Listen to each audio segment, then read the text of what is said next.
What's going on, guys? Dare here with Fantasy Football Advice, coming at you with another fantasy football video. Today, we got a good one for you guys. We are going over the early overvalued players based on current ADP. Last week, we went over 5 players that were coming in as values. We're flipping that on its head. For this week's video, we're going to be giving you 5 players that are currently being overvalued. But before we do that, quick shout out to the website. If you guys were unaware, the website right now, you can get any draft package for 15% off. This exclusive offer is only valid now through the end of April, so take advantage of it while you can. But with that, let's hop over to the stat of the day. Yesterday's stat of the day was among running backs aged 23 or younger, which running back had the most receiving yards last season? The correct answer was actually David Montgomery. Congratulations to Austin Weekly, you got this one right. As for today's stat of the day, in 2020, Nick Chubb ranked first in rushing yards over expectation per attempt. Which running back ranked second just behind him? If you think you know the answer to that one, leave it in the comment section down below. We'll be happy to let you know who wins in tomorrow's video. But guys, with all that out of the way, let's hop right over to the players on this list. We have 2 wide receivers, 1 running back, 1 quarterback, and 1 tight end. Each one of them we have currently pegged as overvalued based on current ADP on Fantasy Pros when bounced up against our current rankings. This is of course in no particular order, and we will be expanding upon this list as we inch closer to fantasy drafts, as we also complete the NFL draft and free agency periods as well. So keep in mind, this is not an exhaustive list, but we are going to begin with none other than Odell Beckham Jr. of the Cleveland Browns. The current ADP of Odell Beckham Jr. as we head into the 2021 season lands somewhere in and around that wide receiver 20 range. Right off the bat, hearing the name Odell Beckham Jr. and then seeing a ranking that puts him somewhere in the back end wide receiver 2 range, for most people it could scream value. This is of course a player who burst on the scene since being drafted all the way back in 2014, and through just a mere 12 games was able to compile 91 receptions, 1,305 yards to go along with 12 touchdowns, cementing himself in the record books as having one of the best rookie wide receiver seasons of all time. It didn't just stop there, of course. Odell Beckham Jr. compiled over 1,300 yards and double-digit touchdowns while appearing in more games in each consecutive seasons for the next 2 years. The result of that production was Odell Beckham being a top 5 fantasy receiver in each of his first 3 years as a pro. But since then, we really haven't seen the same type of Odell Beckham when it comes to production as well as consistency on and off the field. Each and every season, we mention a handful of players who, as a result of past production, their draft stock and draft day value and price tag does raise, ultimately making them overvalued based on where they truly should be going, despite what they may or may not have accomplished in years past. Now, the sad reality of a player like Odell Beckham Jr. is, despite him once being one of the premier wide receivers in the entire league, he has not been able to eclipse over 1,052 receiving yards in any season since 2016. His high in touchdown receptions over the past 4 seasons has been a mere 6 receiving touchdowns, and since becoming a Cleveland Brown, he has not been able to eclipse the top 24 wide receivers in fantasy football. Yes, his 2020 season was injury riddled, and yes, he only appeared in 7 games, but we cannot forget that his first season in Cleveland, he played an entire 16-game season. Whether reportedly banged up or not, the opportunity was there, the targets were there, and in that season, in standard scoring leagues, Odell Beckham finished as the 30th wide receiver in fantasy football. His 2019 finish is much more realistic of an expectation to have as we head into the 2021 season, especially when you consider that the Cleveland Browns passing attack and passing offense work much more efficiently with Odell Beckham on the sidelines. The depth overall at the wide receiver position is much greater than it was back in 2019, with young receivers like T. Higgins, CeeDee Lamb, players we've talked up immensely, all going to be competing for top 30 finishes themselves, and with Odell Beckham currently coming in ranked in ADP as the wide receiver 20, and it just seems like you're going to be paying not just for Odell Beckham, but for all of the risk associated with him as well. And for those of you wanting further clarification on the efficiency of Baker Mayfield, in the first 6 games in which Odell Beckham Jr. played on a significant snap share, well, through the first 6 games, Baker Mayfield averaged a mere 187 passing yards per game. He was averaging about 1.7 touchdown passes per game, game, but through his first 6 games, he threw 6 interceptions with Odell Beckham Jr. on the field, and while his touchdown rate for the remainder of the season did remain the same, he had only thrown 2 interceptions through the remaining 10 games. His quarterback rating was night and day different as a result. He had been able to average 224 passing yards per game as compared to the 187 he was averaging with Odell Beckham Jr. in the lineup. And while of course not all of it is going to be a direct result of Odell Beckham Jr. being available or not, the reality is the Cleveland Browns offense worked much more efficiently with Odell Beckham Jr. on the sidelines. Now, one last thing to keep in mind is while Odell Beckham Jr. is healthy and on the field, you can guarantee that the Cleveland Browns offense is going to do their best to get him involved. They are of course paying him one of the league's highest contracts, of course, but just keep in mind, why would they really be that vested into giving him career highs in targets or anywhere near what he was getting in the 2014 to 2017 range, when the reality is if Baker Mayfield spreads the ball around and they get all the other talented weapons more involved in this offense, they are going to find much more success than when they're force feeding targets to an Odell Beckham who's been pretty underwhelming on a per target basis. The next player we have currently coming in overvalued based on ADP, bounced up against our rankings, is Tyler Lockett of the Seattle Seahawks. Now, once again, I do believe this is going to be a surprise to some of you out there. If you're looking at past season production of a player like Tyler Lockett, one thing you'll notice is that for each of the past 3 seasons, starting all the way back in 2018 on Seattle, he finished as the wide receiver 12 in standard scoring, the wide receiver 17 in PPR leagues. But the interesting thing about Tyler Lockett is that his production and fantasy finishes have been increasing in each consecutive season since 2017. His end of season production has nearly reached a pinnacle now in 2020, finishing as the wide receiver 8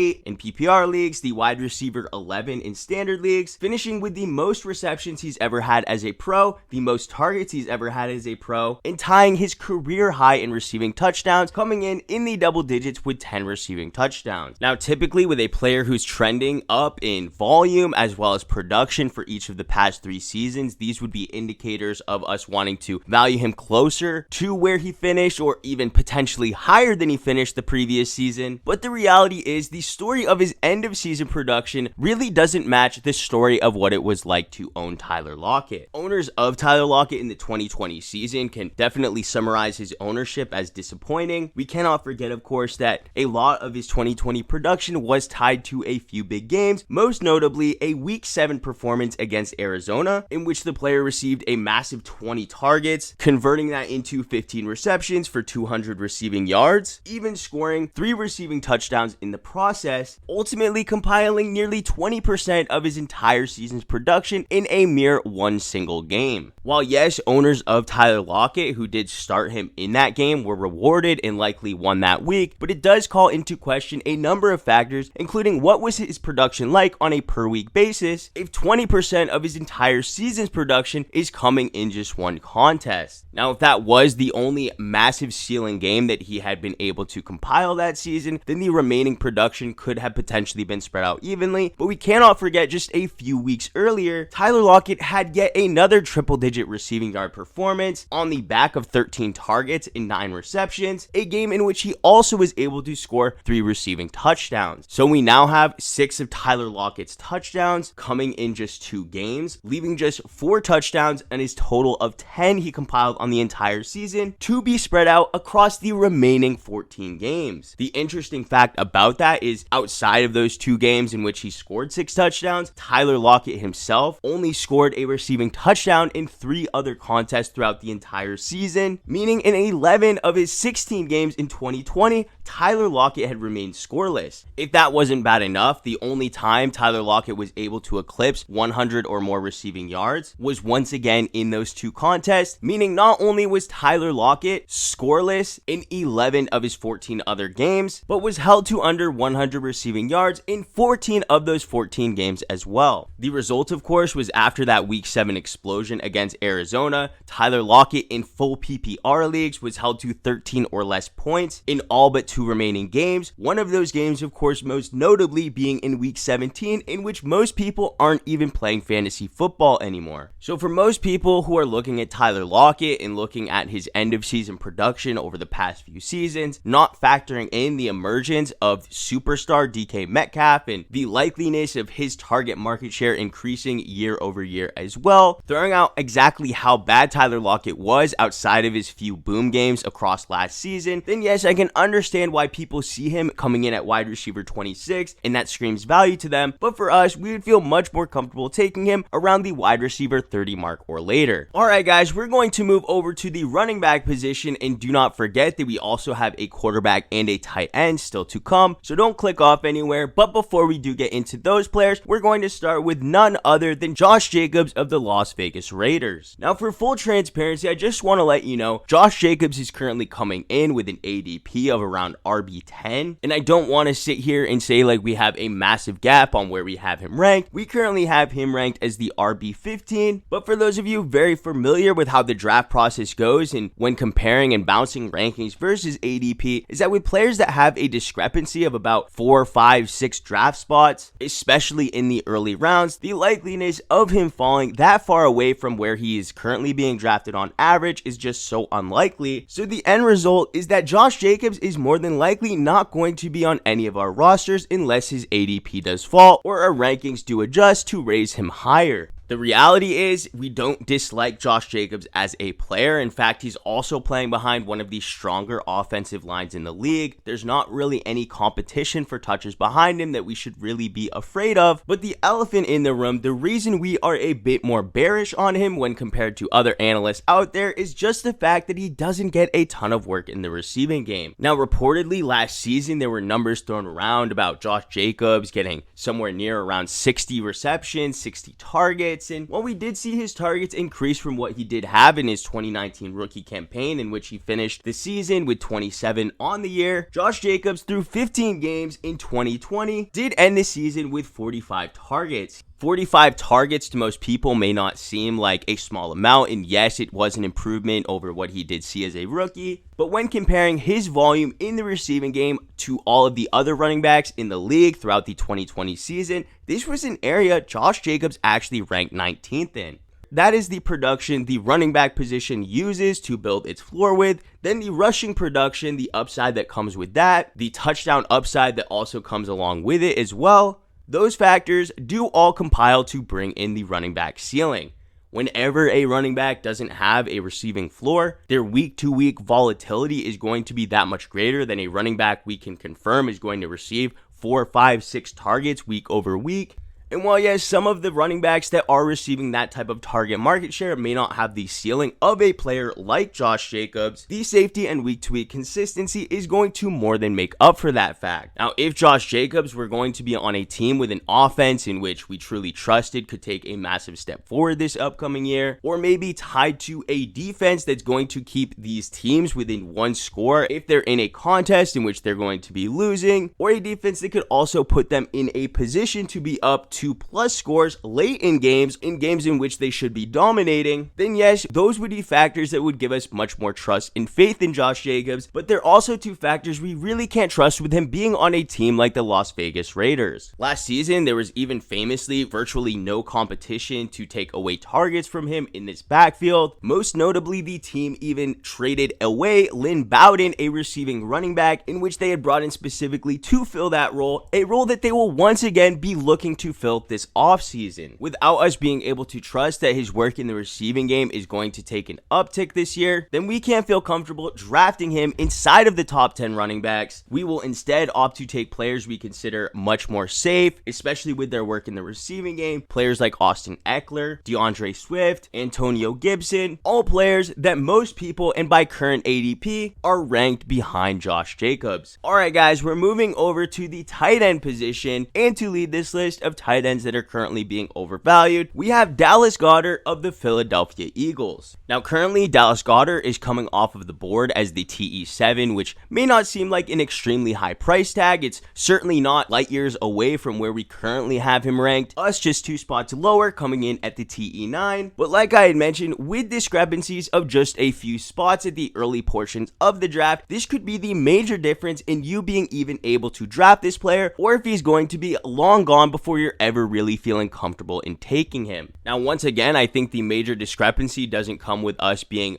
majorly bearish on this player versus most people being bullish, but there are just so many good tight ends that are literally in the same tier as Dallas Goedert that come into the 2021 season with much less risk and a similar amount of upside. Before we jump into the tight ends that we see drafted around his current ADP that we think come in with much less risk factors, let's first talk a bit about some of the risk factors we will be assuming when drafting Dallas Goedert. The first risk factor, most notably, has to be his health. This is now the third consecutive season in which Dallas Goedert has dealt with soft tissue injuries, most notably reaching a pinnacle in the 2020 season in which he was only able to appear in just 11 games. Now, in those 11 games, Dallas Goedert was certainly a startable asset when it comes to fantasy production, but most notably, one of the other greater risk factors associated with taking Dallas Goedert is we really haven't seen that same type of upside on what he was able to produce in 2020. We really didn't see it come to a peak the same we did when he was playing with Carson Wentz, as opposed to what we saw with his production while he was playing with Jalen Hurts. Dallas Goedert caught all 3 of his receiving touchdowns with Carson Wentz in his 6 healthy games that he was able to appear in. His 3 highest receiving yardage games also came with Carson Wentz under helm, and the most fantasy points he was able to compile with Jalen Hurts under center for the entire game was a mere 11.6 fantasy points in a full PPR league. Now, undeniably, that type of production is just not going to cut it for a player that's going to be drafted as the 7th tight end off the board. We also have to come to the realization that Zach Ertz was really not on the field for most of those games with Jalen Hurts and Dallas Goedert as well. So depending on if Ertz does come back for this upcoming season and the competition for targets going to the tight end position might diversify as well, the risk factors and the risk of his production and volume being as high as it was last year is definitely going to be greater than meets the eye. Say what you want about Carson Wentz and his inefficiency in the 2020 season, but one thing that's undeniable is that currently comparing them 1-for-1 in just the passing game, Carson Wentz is going to have more passing volume. He's also going to be more efficient when it comes to completion rate. And while yes, having Jalen Hurts on the field may result in more scoring opportunities, something that's very important for a tight end, a position that's usually touchdown or bust. But the reality is we're going to have to rely on those scoring opportunities being much greater if we cannot rely on the passing volume being higher or the efficiency in his targets being greater. For those reasons, we feel much more comfortable in drafting players like TJ Hawkinson, Noah Fant, Mike Gesicki, Hunter Henry, most of those players in which are currently being drafted after him in current ADP, which we find completely bonkers. Alright guys, we're moving over to the final player we have in this week's overvalued list, and it's going to be a quarterback none other than Matt Ryan. Now, I won't say the discrepancy in which we currently have him listed in the rankings versus where he's currently being drafted in ADP. There isn't a great disparity in that, but one thing I know when it comes to Matt Ryan is that when his name is going to be thrown across other quarterbacks that are being drafted in this range, is that Matt Ryan somehow has the illusion of being a much more safe pick than the other players being drafted around him. For that, I do believe that his draft day price tag could raise, and I think in most home leagues, you'll see his ADP even increase higher than where it currently is at QB 15, but I believe most of that is going to be on the back of prior year's production. While yes, it is true that Matt Ryan has thrown for over 4,000 passing yards in each season since 2011, a remarkable feat on its own, but those high upside seasons, those seasons where drafting Matt Ryan above the QB 15 mark, those seasons we're looking for where he can creep into the top 10. No, the reality is those aren't on the back of him throwing for 4,000 passing yards. No, they're on the back of him having high touchdown efficiency. In fact, Matt Ryan has only had 2 finishes in the past 6 seasons in which he was able to creep inside the top 10. Both of those seasons he was ranking inside the top 3 though, but in those years he threw for 35 touchdowns to just 7 interceptions, and in the other year 38 touchdowns to 7 interceptions. Outside of those 2 seasons, Matt Ryan has only eclipsed the 30 plus passing touchdown mark just one other time in his entire career, a mark he's been unable to eclipse in 3 of the past 4 seasons seasons. And one of those seasons in which he was able to accomplish that was, of course, in his miraculous MVP campaign. Now, does Matt Ryan have the tools and the players in order to accomplish that goal this year? Yes, he does, but we cannot deny he's another year older. This offense is looking a bit more dysfunctional as the years are going on and the further removed they are away from Kyle Shanahan, who's having much success in San Francisco. So when I'm on the board and I'm in the market for a quarterback and I see Matt Ryan there, a player I know that a lot of people will have ranked higher than most of us, I'm going to opt to likely draft another position because the gap in the production or expected production I have when comparing Matt Ryan to other players like Joe Burrow, Matthew Stafford, Kirk Cousins, it's really just not as great of a gap as currently meets the eye. But guys, that's going to do it for this video. We really hope you enjoyed. If you did, how about hitting that like button? If you're new to the channel, please hit that subscribe button. We thank you all for watching, and we'll catch you on the next one.